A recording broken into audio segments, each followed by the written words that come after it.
안녕하십니까. 창업사령관입니다. 이번 영상은 창업중심대학 두 곳을 추가 모집을 하는 공고가 1월 달에 중소벤처기업부에서 있었죠. 자, 두 군데 대학이 정해졌습니다. 전남대와 충북대가 정해졌는데요. 각 지자체에서 이렇게 홍보 보도 자료를 언론에 뿌린 것 같습니다. 자, 이렇게 지자체에서 왜 창업중심대학, 대학이지 않습니까? 왜 이렇게 홍보 자료를, 보도 자료를 자기들의 업적을 과시하는 홍보 자료를 뿌릴까요? 자, 다름 아닌 여기 보시면 충북대 같은 경우 충청북대에서 뿌린 보도 자료에 보시면 이 사업은 연간 108억 원이 투입되는데 국고라는 이제 국비 지원금이죠. 국비와 그리고 지자체 자금, 지방자치 단체의 매칭 자금이라고 보시면 됩니다. 우리가 이제 정부 지원 사업 초창패라든지 이런 거 신청할 때 자부담이 있었죠. 마찬가지로 어떤 정부 지원 사업을 이렇게 따오기 위해서는, 국비를 따오기 위해서는 지방자치단체가 일종의 자부담을 한다는 개념이라고 보시면 됩니다. 그래서 보통 지방비 매칭을 보통 이제 중앙부처에서 요구를 하는데요. 이렇게 충북대 같은 경우는 이 그 창업 중심대학의 여러분들을 위해서 지원할 자금이 한 108억 원 정도가 되는데, 거기에 일부를 지방자치단체가 충청북도, 충주시 광역자치단체와 기초자치단체, 청주시, 충주시는 기초자치단체죠.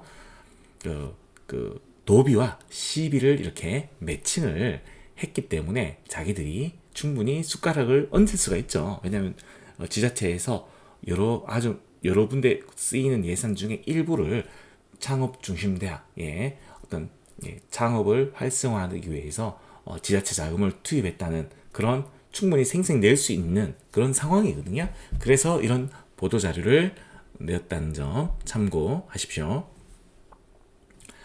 창업중심대학 신규 모집 공고가 1월 13일, 1월 중순에 있었습니다. 그리고 올해 이 중심대학 사업을 운영할 1월 중순에 있었고, 자, 실질적인 창업기업, 예비 창업자 모집하는 것은 3월 중에 공고 예정이라고 했습니다. 자, 이번 달 3월 달이니까 창업중심대학 사업도 곧 공고가 되겠죠.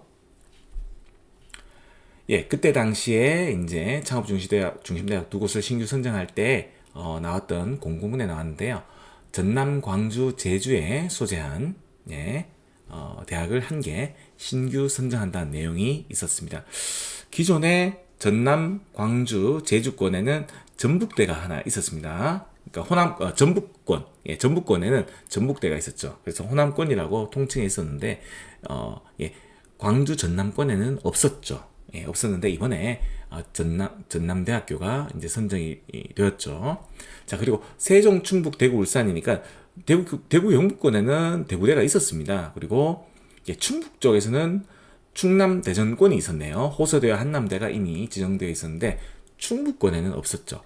자, 보시면은 이 정부 국가 지원 사업은 지역 안배를 하지 않을 수가 없습니다. 왜냐하면 중소벤처기업부도 뭐 국회 견제를 받죠. 그럼 국회에 각 지역마다 국회의원들이 이런 부분에 대해서 지적을 하거든요. 왜 우리 지역에는 이런 창업중심대학 사업이 없느냐, 이렇게 많이 따지기도 합니다. 그래서 정부 지원 사업이 골고루 이렇게 지역별로 나눠지는 것 같습니다. 자, 하여간 세종시, 충북, 대구, 울산 쪽에 한 개를 신규 선정을 한다고 했는데 이번에 충북권이 선정되었습니다. 자, 이번에 그래서 그러려면 이 공고에 따라서 대학들이 신청을 할 때 창업 중심대학 대학들 입장에서 사업계획서를 제출을 하거든요. 중소벤처기업부에 제출할 때 보면은 자기들 사업계획서에 보면은 이 목차에 재원 확보 및 운용 계획이라고 있습니다. 여기에 재원 확보 계획에 자부담을 하겠다고 해야 되는데 보통 대학들이 재정이 충분하지 않죠. 그래서 지방자치단체한테 찾아가서 좀 손을 벌리게 됩니다. 그러면 지자체가 지역민들의 어떤 세금으로 충당한 그런 지방자치 자금을 이렇게 매칭하는 것으로 보통 진행을 합니다. 사업계획서의 증빙서류에도 이렇게 자기부담 사업비, 그러니까 자기 부담금 확약서를 제출하는데 보통 지자체로부터 지자체 등 외부 기관으로부터 자기 부담 사업비 투입 시 이렇게 확약서를 제출합니다. 왜냐하면 지자체 예산 같은 경우는 작년도 한 12월 정도에 정해지죠. 그래서 이 사업이 선정될지 안 될지 모르는 상황이니까 해가 넘겨서는 그래서 만약에 선정되면 지자체 자금을 매칭하겠다는 그런 확약서를 제출합니다. 그래서 이 확약서를 제출하기 때문에 어떤 이슈가 또 생기겠습니까? 예. 이 지방자치단체 입장에서는 자기 지방자치단체 자금을 대는 거죠. 그렇기 때문에 3월 달에 예비 창업자 그리고 초기 창업기업, 창업 도약기업을 모집을 할 때 지자체 입장에서는 이 대학에 강한 입김을 넣습니다. 어떤 입김을 넣을까요? 당연히 우리 지자체 자금으로 예산 만든 사업인데 당연히 우리 지역에 있는 기업들, 우리 지역에 있는 창업자들이 당연히 선정이 많이 되어야 한다는 그런 압박이 들어가지 않을 수 없습니다. 자, 그래서 제가 이제 이 부분을 왜 설명드리냐면 일단 보도자료에서도 이렇게 지방자치단체가 왜 중소벤처기업부 사업이거든요. 창업중심대학이. 근데 왜 이렇게 지자체가 보도자료를 내면서까지 홍보를 하냐? 그 이유는 바로 지방자치단체, 지역 도민, 지역 시민들의 세금으로 이런 사업들이 신청을 한다는 것이죠. 그렇기 때문에 지자체에서는 당연히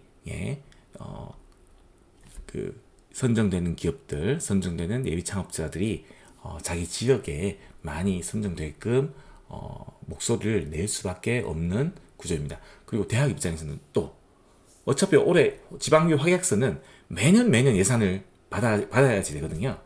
그러니까 올해 만약에 예산 받아놓고 지자체에서 요구하는 그런 지역민들을 많이 안 뽑게 되면 내년에 예산을 못 받을 수 있습니다. 왜냐?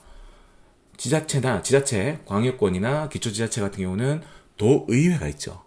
그리고 시의회도 있지 않습니까? 시의회, 도의회에서는 집행부, 행정부에서 도청이나 시청에서 어떤 진행하는 사업에 대해서 예산 심사를 하죠. 그럼 예산 심사를 할 때 도의회나 시의회에서는 반드시 물어보게 되어 있습니다. 이번 창업중심대학 올해 2025년도에 우리가 이렇게 지방자치단체에서 지방 매칭을 했는데 우리 지역의 창업자들이 어느 정도 선정됐느냐 그 데이터를 다 요구를 합니다. 그렇기 때문에 그 부분을 감안하지 않을 수 없습니다. 그래서 이 부분 참고하시고 지금 이번에 선정된 전남권, 광주, 제주, 특히 전남권에 있는 광주나 전라남도죠. 거기에 있는 어떤 예비 창업자들, 초기 창업 기업들은 전남도 쪽에 신청하는 거 좋은 기회가 될 수 있겠죠. 마찬가지로 충북대학이 이번에 선정됐는데 충북권에 있는 예비 창업자, 창업 기업들은 충북대에 신청하는 전략을 세울 수 있을 것 같습니다. 그리고 제가 올 초에 이 2025년도 창업중심대학 지원사업 준비 전략에 대해서 제가 영상을 업로드한 적이 있습니다. 이 부분 참고하시면 글로컬 대학 지원 사업이라고 있습니다. 교육부에. 그 사업하고 어떻게 연계가 될 수 있는지, 연계해서 준비하는 전략에 대해서 설명드렸으니까 이 영상도 꼭 한번 참고하십시오. 구독과 좋아요 부탁드립니다. 이상 창업사령관이었습니다.